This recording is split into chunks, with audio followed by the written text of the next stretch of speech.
I kind of had this sort of, which I think everyone does. It's not unique to me or new or anything, but you have this epiphany where you realize I'm writing this stuff down because I need to.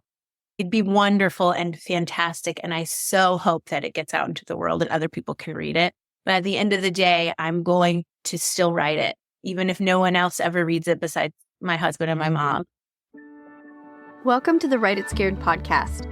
I'm your host, Stacey Fraser, a formerly repressed creative soul turned fiction writer, story editor, and author accelerator certified fiction book coach.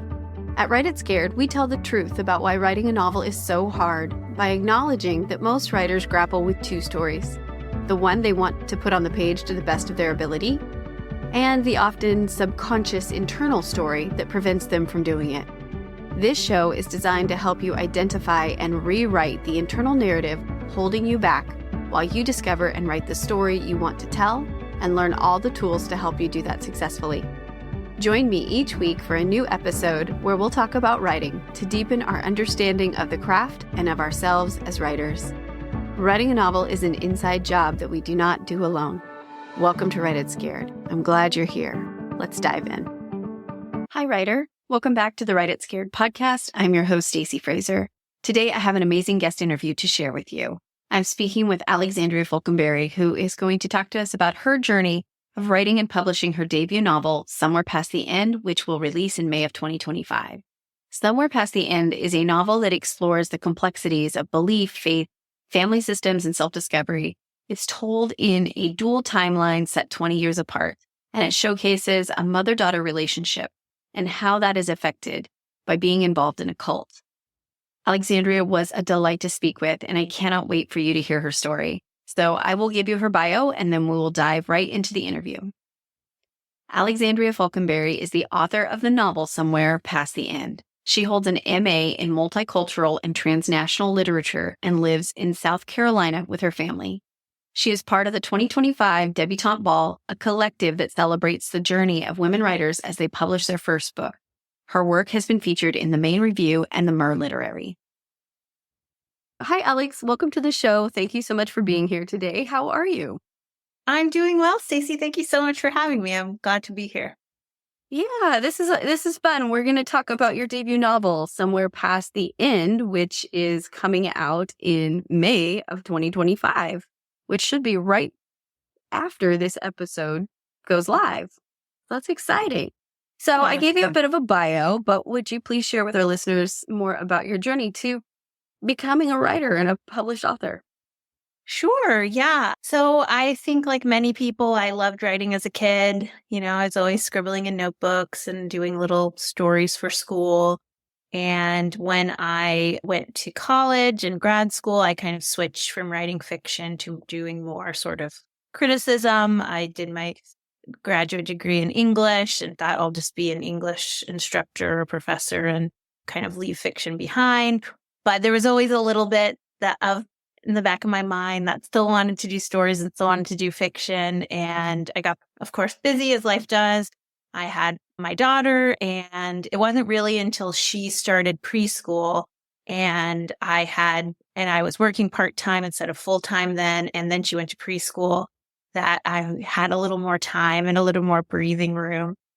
And I had made some friends in the writing community where I lived at the time and got plugged into a writing group. And then that's when I started writing again more seriously. And yeah, just spent a few years just writing short stories, flash fiction, kind of seeing what I could do. And I had the idea for this book in my head for a while. I actually wrote a short story about it at first just to kind of see if it had some legs that could expand it out farther. And then probably in, I guess maybe like late 2020 is when I really started a draft of this, and then kind of, stutter stopped through the rest of that year. It's crazy for everyone. Mm-hmm. And probably finished a draft of it in late 2021 is when I finally had like a full first draft. And then, of course, did a million revisions and had friends read it, had my writing group read it, and then spent a long, long time querying it, and then got a publishing contract, and here we are. So Why don't you tell us what the book's about? Yeah, so the main story follows a young woman named Alice who has been raised in a cult, and she's decided she wants to get out. She doesn't want to be part of this anymore. Just as she's about to make her escape, a large portion of the rest of the group kind of has a mysterious disappearance. And so that kind of throws her plans into disarray because now much of her friends and family have disappeared and no one knows where they are.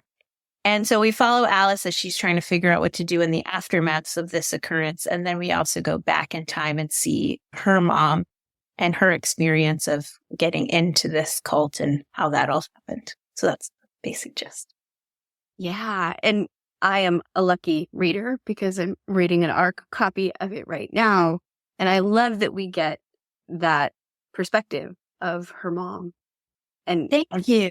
how they came to be involved in this. And I won't talk too much about it because I don't want to give any spoilers. But so what genre is this classified as? Yeah, so it's classified as literary fiction or women's fiction. I've also seen it on some websites just called contemporary fiction.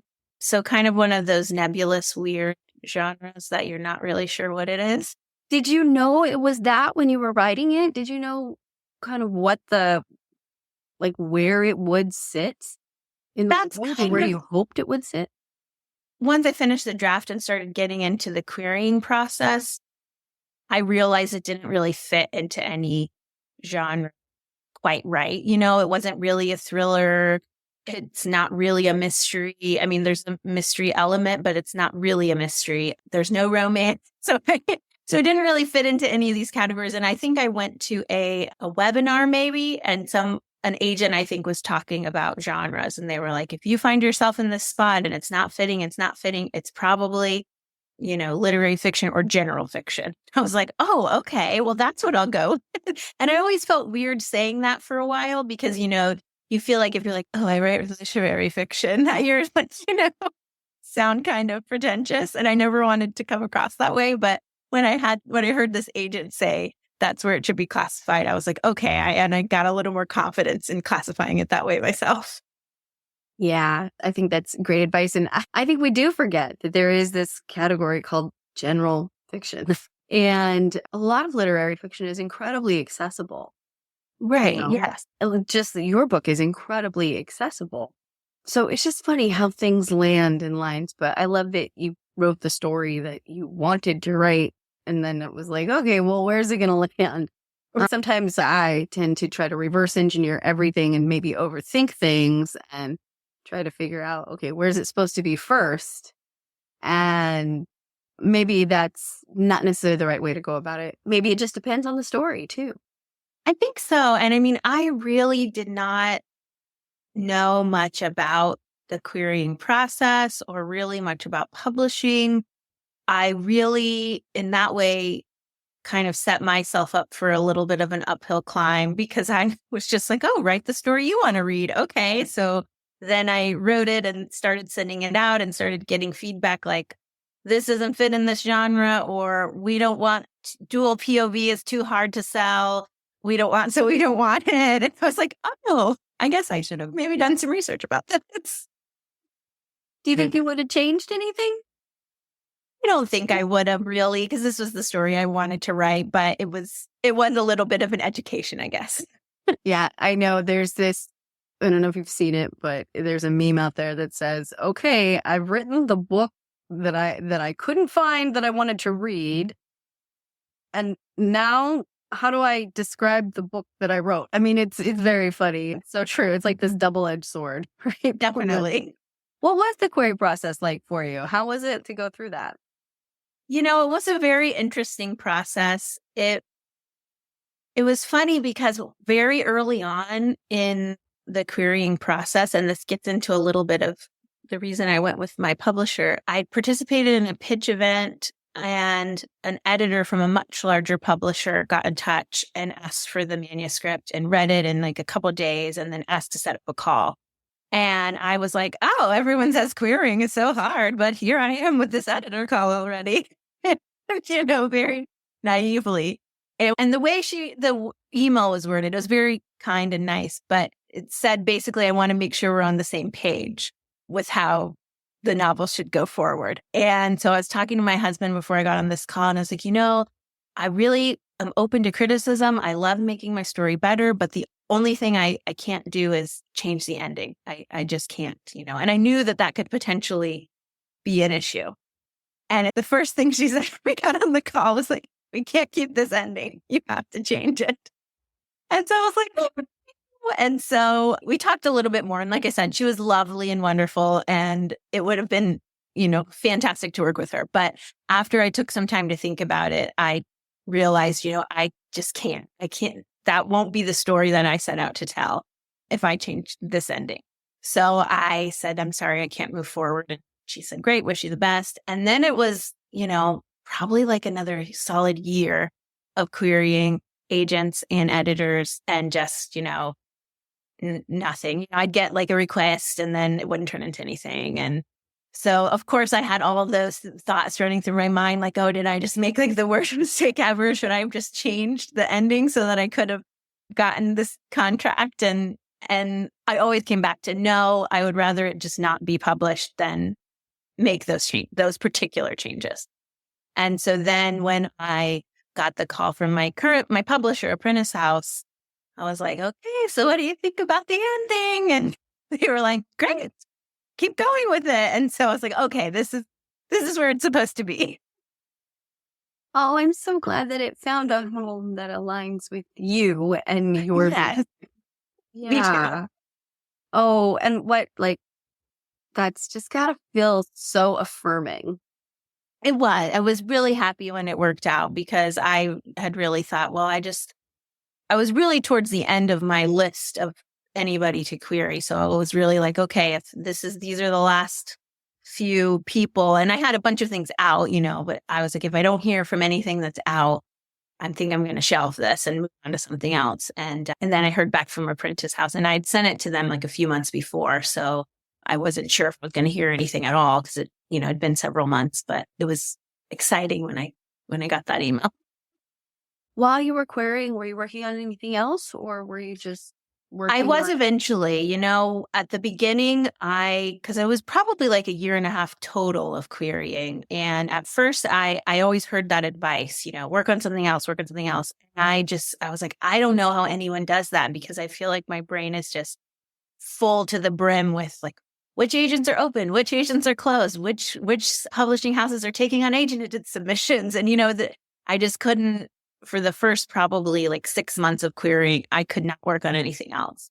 And then eventually, and I feel like a lot of writers experience this, you get to a point where there's something in the back of your mind, like, what about if you worked on this? Or, a little story idea that just keeps fermenting and keeps kind of poking you at random times. And so eventually I was like, okay, I need to get these ideas out of my head or they're going to drive me crazy. And then that led me to working on another manuscript while I was waiting to hear back. Yeah, I think we've all heard that advice is that, the best thing to do when you're querying is write your next book.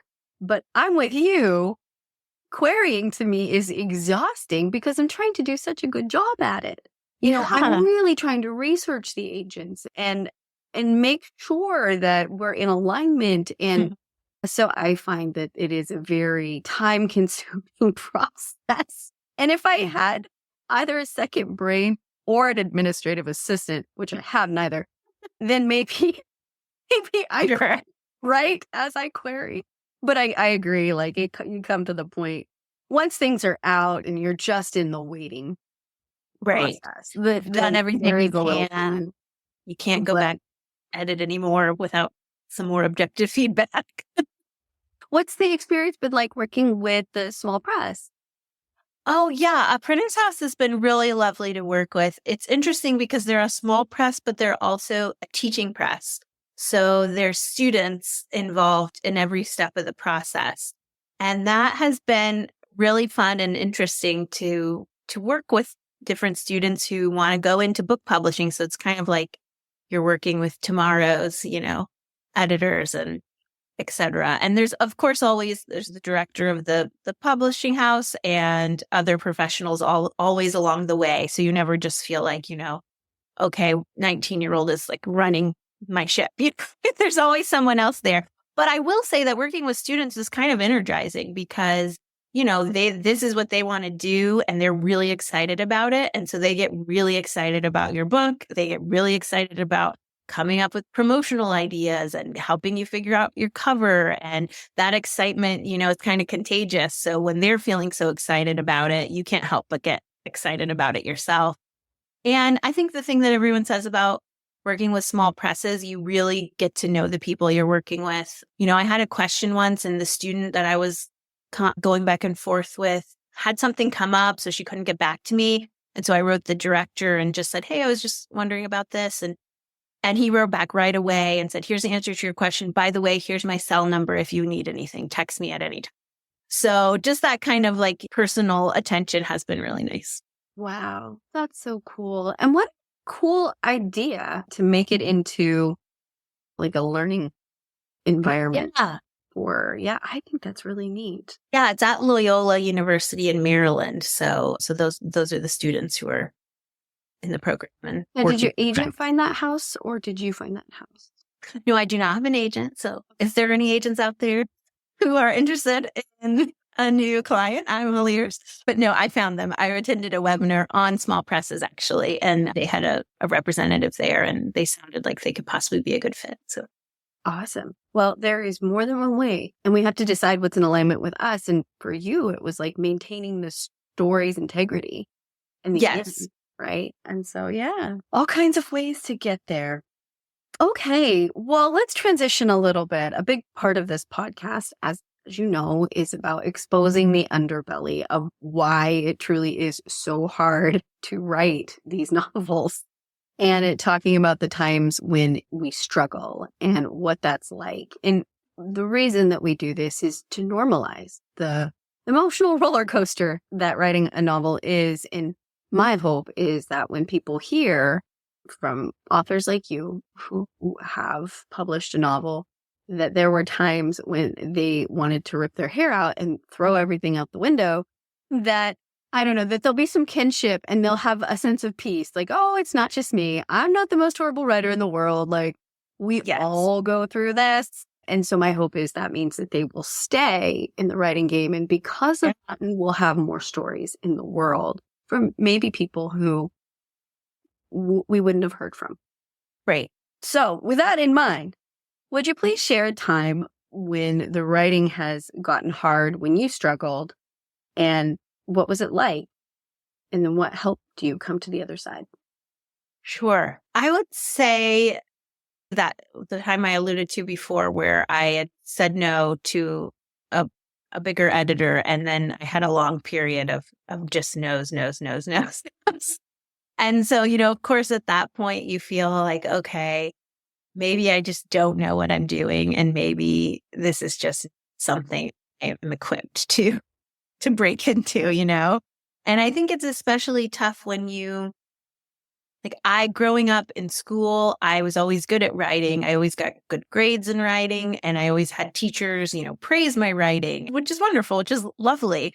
But then when you kind of come up against the harsher realities of trying to get published, you feel like, oh, were they just, saying all those things and nobody meant it, and I'm really terrible, and no one's had the guts to tell me that all these years, So I think that was a really tough time. And honestly, the way that I came out of it was, as I said before, eventually I was like, okay, there's another story here in my brain that I can't get out of. And I kind of had this sort of, which I think everyone does, it's not unique to me or new or anything, but you have this epiphany where you realize I'm writing this stuff down because I need to, not necessarily, like, it'd be wonderful and fantastic. And I so hope that it gets out into the world and other people can read it. But at the end of the day, I'm going to still write it. Even if no one else ever reads it besides my husband and my mom, I'm still going to write it down.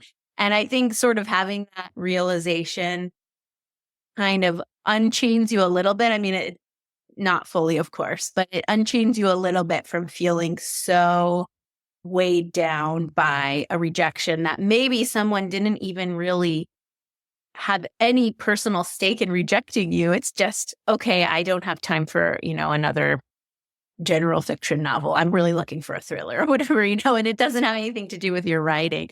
But you can kind of separate that a little and kind of be the business of writing and the practice of writing. And I think kind of dividing that for me really helped me to enjoy writing again and get over the hump of feeling like I can never write, because you can always write, I love that. Yeah, it's kind of pulling it back into the joy, doing it for the joy of it. What about during the drafting or the editing process? Was there anything that was particularly hard there? Yeah, I wrote in a dual POV because I enjoy that type of storytelling, and I really felt like this story needed that.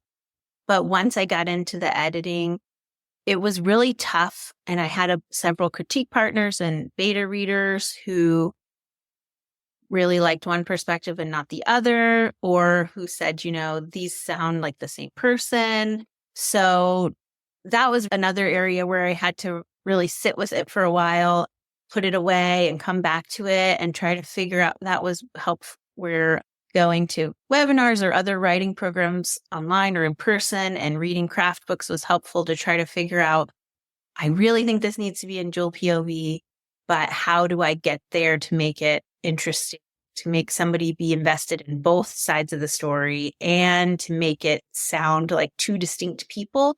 And because this is my first book that I've written, I really I'd written stories, short stories in Flash, but sustaining two very distinct personalities over the course of a novel was something that I had to really work on. And I got a lot of feedback that it wasn't working from agents and editors along the way. So then you go back to the drawing board and you work it out. But I had asked another writer for a blurb that I only knew a little bit. And when she wrote back and said that she would write the blurb and said she'd finish the book, she said, I was really invested in both POVs, and that doesn't usually happen. And it just felt like such an affirmation of all that struggle to try to get them to work. All your hard work paid off. So if you were to write another dual POV novel, how would you approach developing their voice? Did you pick up any tools of the trade that you're going to carry forward? Yeah, that's a great question. I definitely think something I did not do when I first started writing and eventually incorporated later is to write one whole character first, and then write the second character, and then figure out how to braid them together. Because when I first started, I was writing in the same way the book goes, which is alternating chapters. And that was, a total disaster. I switched I write in past tense and then present tense. So when I was switching back and forth, it was like, it was a mess. So that's a pretty basic tip, but it was helpful for me to take that. And I think also one of the other things that was helpful in creating different voices is to look at small things and how what do your characters call their parents? What are your characters? How do they reference, their friends or their siblings? And do they use different words for those things? Do they say hi in a specific way all the time? Like looking at those little nuances of how we talk. And I think something helpful for that was just, I have a big family. I have 3 sisters.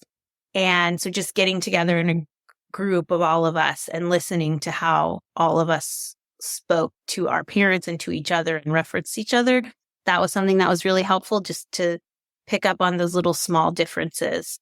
So yeah, those were 2 things that were helpful. Yeah, it's kind of funny. I don't know if you feel like this, but sometimes I feel kind of sneaky because I'm like in a restaurant and I'm just like, I'm eavesdropping. Yeah. I was sitting in an airport once and there were 2 older ladies sitting behind me. And the conversation they were having, I was just like scrambling to find a piece of paper to scribble down. One woman was talking about, she was worried about her wig was going to fly off when they rolled her down the gangway to the plane. And another woman was talking about how she was so glad her husband died when she was in her 20s and she never got married again. And I had no notebook with me. And I think I ended up writing something on like gum wrapper because I was like, I can't forget this is so amazing what they're talking about. There's some juicy stuff everywhere, right? So I know you're a very busy person. How do you find the time to write despite life and the little life choices that we have running around us? The eternal question. I mean, I think just like so many other people, you just find time when you can find time. I do something now that I told myself years ago I would never do, which was get up early. I'm part of the 5 a.m. Writers Club, a grudging member. But yeah, and there were times in my life, especially my younger kid, when he was little, he was a terrible sleeper. And I couldn't do it. I couldn't get up at 5 a.m. because I was probably already awake from being up with him. So, but now that he sleeps pretty regularly, I can get up at 5 a.m. And so those times when I couldn't get up at 5 a.m., it was, okay, when is he napping? When is my daughter at school and my husband has the younger kid? When I took my daughter to dance class, I could like scribble a few notes while I was waiting for her to do her dance class. So very much, which I think a lot of busy parent writers or non-parent, just busy writers would say, that you just find those little pockets of time. And I've talked to a couple people since sharing that my book was coming out who've said like, oh, I would love to write a book, but I really need like a whole, stretch of time. Like I really need like 5 or 6 hours to sit and like really get going. And which I understand that I would love 5 or 6 hours to just write. But I think that if you don't use those little chunks of time, at least for me personally, if I didn't use those little chunks of time to write, I never would write anything. Well, I love that your story shows that you can. You can. Yeah. Those little small pockets of time. You don't necessarily have to have hours. Yeah, I think that that's amazing. So what do you think the best piece of writing advice is that you've ever received? What's something that you've held on to that really helped you push forward when it got hard? Yes, I would say some of the best writing advice I ever got was, I can't even remember who said it to me, to be honest, or not. I don't even think they said it to me personally. I think I was like listening to someone speak. And they said, all writing advice is just what works for the person giving it. So you've got to take what you hear and use what works for you and leave the rest. And I think that was really important to me when I first started because I already felt a little bit of imposter syndrome. Like, oh, I haven't been doing this for a long time. I don't have an MFA and I'm coming in trying to do this. So anytime I would hear any kind of writing advice, I was like, oh, I have to do that. I have to write every single day and I have to write for an hour and I have to get this many words. And that'll drive you cuckoo, because life happens and you can't do all of that. So I think just understanding that there will be things that will work for you and you have to find what works for you. Well said. So what is your wish for your fellow writers who are out there tapping away at their very first novel, hoping to get it published? My wish for fellow writers would just be to enjoy the little successes that you have, because I think it's so easy to get something good that happens to you and immediately hold it up to something that's happened to someone else and say, oh, I had that happen last week. Actually, I got a great news about a review that's coming out. And then a writing friend I have totally separately shared that they'd gotten a starred review in something. And I was like, oh, my review wasn't starred. So it's so hard to just hold on to those little successes and be happy that you wrote today. Be happy that you finished a chapter or a manuscript. Be happy that you sent out a query because that's really scary. So that would be my overall wish, just to be happy with the little successes that you find and not let comparison and self-doubt take away from those joys. Yeah, I love that. And it's kind of a thing that's easy to say, hard to do, but putting blinders on and just not looking up. At the same time, that's hard because we want to celebrate other people. Yes, it is hard because you want to be excited for them. I find that if I can but limiting how much time I spend on social media is a big help for me because I can be excited about my thing. And then I can say, okay, this is my time to go on, see what everyone else is doing, cheer for them, celebrate them. But I've already had like my little internal party of excitement that for my good thing. So it helps too. But it's always that. Here's to our internal parties. excellent. So are you working on anything that you want to share? Sure, yeah. I won't say too much about it because it's in fairly early stages, but I am working on editing my second manuscript, and it follows a woman who's dealing with the death of her husband, and an unexpected friendship comes into her life. So it's about grief and friendship and relationships between women, which seems to be a theme I keep writing about.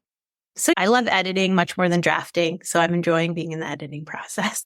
Oh, good for you. That's wonderful. Well, thank you so much for coming on the show. You've been such a wonderful guest and a wealth of generosity and knowledge.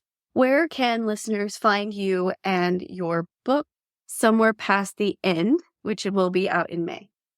Yes, and thank you so much for having me. This has been really delightful. I am on Instagram at Faulkenbury, and I'm also on Blue Sky at the same handle. I'm still hanging out on Twitter for the time being, although I'm not on there as much. And yes, and you could also always find me at my website, which is alexandriafaulkenbury.com. And the book is out May 20th, wherever books are sold. And if you order from bookshop.org, you can support your favorite local bookstore at the same time. And you can get an e-copy now. Yes, you sure can. Yep. I know. I was so excited to see that roll forward. Me too. Awesome. Okay. Well, thanks, Alex. And I hope you have a great day, and I'll talk to you soon. Thank you so much. You do the same. Thank you for listening to the Write It Scared podcast. If you enjoyed today's show, please make sure to hit the follow button so you never miss an episode. And please leave a review. Reviews help other writers like you find the voices and messages they need to hear to continue to write their stories. Let's lift each other up. Remember, you can be scared and still be unstoppable. I'll see you next week.